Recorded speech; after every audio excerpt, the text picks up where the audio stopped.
Hello everyone, welcome to Mo's Kitchen. Today we're going to make chicken parmesan. This happens to be one of my favorite dishes, although I'm very disappointed with a lot of the restaurants that make it. The secret is within the sauce. You don't want to put a big pool, and also you want it to taste really, really good. This is exactly what I'm going to show you with my herb marinara sauce. Anyways, let's get started. Okay, these are San Marzano tomatoes. I used these in my tomato sauce video. We're going to use them again. They're whole tomatoes, okay? Don't get them chopped or crushed or sliced or anything. It's best to get them like this. Now get a bowl and a strainer, just pour everything through just like that, and make sure you have your can a little more open because you can see I'm having a hard time.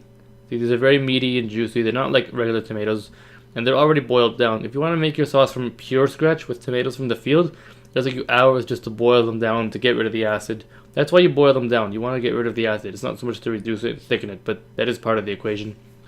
Now these come with basil leaves, which is a bonus. Don't throw them out. And it might be a bit gross, but the best thing to do is crush them with your hands. You don't damage them too much. Also, you're going to use the strainer. That way you don't get the seeds in there. The seeds will make this very bitter and it just won't taste the same. Some people will add sugar to counter that, but to me, it's not really worth it. I feel this is a much better way. And it does feel kind of good. So just keep crushing it like that and crushing it and crushing it till you get kind of a puree. Now just kind of press it down with a spoon like that till every last bit of it is gone all the way down. Just so you can't get any more. See that? That's what you're looking for. Just get every single thing out of there. Now get your pan on medium heat, throw in about an onion, maybe half a bell pepper, and if you have got carrots and celery, they're always welcome to the party. If you don't have it, which I don't right now, then it's okay. So you want to saute them until they're light and they get browned, or just golden. Now add about a teaspoon of kosher salt and black pepper as well, and notice we can't bake things up a bit, am I right? So to get these with the color you want, if you want them golden brown, it could take 15 minutes or even 20. Don't be afraid to up the heat to medium high. But again, it's all up to you. If you're patient, wait until they're brown, then go ahead. If not, 15 minutes should do the job. Okay, so now we're almost done. Add in your cloves of garlic. Turn the heat down to maybe medium or even medium low because you don't want to burn anything here. There we go. Maybe add in just a little pinch of salt again and give the whole thing a stir. Stirring occasionally. It's a bit browned at the bottom, but don't worry. We can deglaze with a little bit of balsamic vinegar or just regular vinegar to kind of get the bits off. Plus the tomato sauce will get the bits off too. That's just extra flavor anyways. Everything is browned beautifully. Now we're going to add in our tomato puree. Now how long will this take? Well, I can't really give you a time. I mean, you could reduce this for just 45 minutes. You can go for an hour. You can go 2 hours. You could even go 3. Ideally, you want it to simmer a bit, but then you want to turn it to the lowest setting and give it occasional stirs. But we're not done yet. We're going to be adding herbs and spices to this thing, and it's going to taste amazing. Here's a whole package of basil from the supermarket that I'm going to use. You don't need to shred it or chop it, just maybe rip it a little bit with your fingers and just, stir it in there. It should disintegrate within the sauce. Basil is a strong flavor, but don't be afraid to use a lot of it. Just give it another stir, and then we're going to add in some tarragon, one of my personal favorite herbs on the planet. I'd say maybe just a handful or two will do the job. I don't really measure herbs, I just kind of throw them in as I go. Now you're going to add a tablespoon of salt to this as well. And then I'm going to add a lot of black pepper. Black pepper is great in pasta. Then you want to just stir the works. And again, let it simmer for about 2 hours. Now I like a little bit of heat, so I'm going to add about a tablespoon of chili flakes. You could use half of that or none if you don't like it at all, but I feel like it works good. And if you're more in a rush, you could put about 2 or 3 tablespoons of tomato paste. It will thicken this a lot quicker.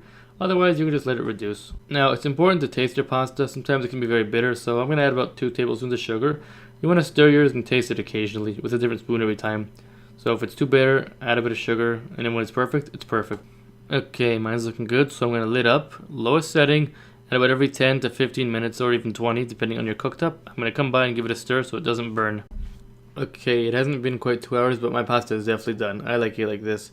You don't really need to time it, just check on it. When you think it's done, then it's done. You can add a little bit of water or chicken broth or whatever it is, if it doesn't dry out, if it's too thick.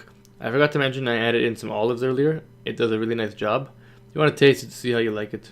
So I think I could use a bit of salt and a bit of black pepper to make it perfect. That's kind of the real thing. Marinara sauce is the Italian tomato sauce. They sometimes use olives or capers or just whatever they have lying around. Other kinds of sauces are different. You can really make it your own personal sauce. Give it a stir, and then you're ready to serve. Now the chicken. Yes, we do need to still season it with salt and pepper on both sides. Now it's hammer time.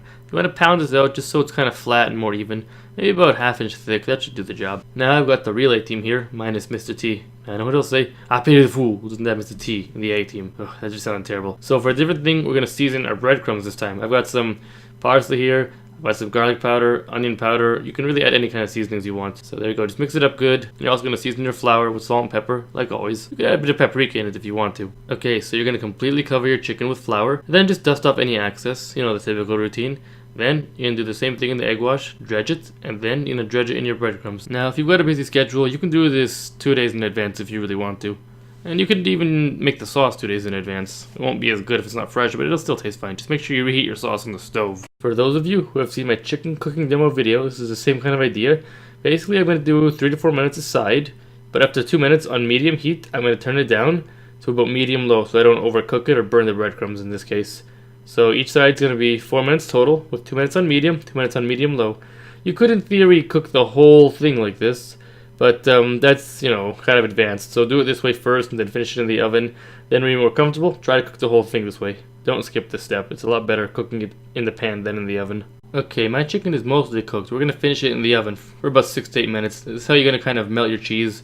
You want to kind of cut it to fit. I don't like drowning it with cheese and sauce like most people, so this is good enough. While we're on the subject, let's toss in some cherry tomatoes just so the oven can kind of, you know, brown them. You get a little bit of a treat. By the way, that was fresh mozzarella. Use good cheese for this, guys. So now I'm going to use my herb tomato sauce. You can see it's still piping hot. It looks a bit chunky, but trust me, it'll give it a lot of body and richness and it'll taste a lot better. Most restaurants will just get regular tomato sauce out of a can. Nothing special, just reheat it and just pour it over top. The problem with that is it takes the crispiness away and you don't want that. So be gentle and generous, so kind of like that. Don't forget to add a lot of chicken parmesan, just the way you like it. You could even use a little bit more. I'm going to grind some more mozzarella on the top of all this. Now here's a little trick I learned. Add some olive oil. It'll stop it from going dry and it'll add some extra flavor, not to mention help cook everything in the pan. So there you go. There we go. In a 400-degree oven for 6 minutes, this is what I got out of it. Look at it, beautiful, just bubbling there away. You can let it rest for about a minute. I'm going to serve it with pasta. Hey, I made tomato sauce. I might as well get some pasta going with it, right? This will be by far the best chicken parm you have ever had in your life. You're going to have that crispy chicken. It's going to be so moist. That herb and that body rich marinara sauce and that gooey cheese on top, served with the pasta on the side. This is the ultimate chicken parm experience. Give it a try. Tell me what you think and leave a comment, guys. I hope you all enjoyed the video. Visit my website, mos-kitchen.blogspot.ca for all the amounts. And as always, enjoy.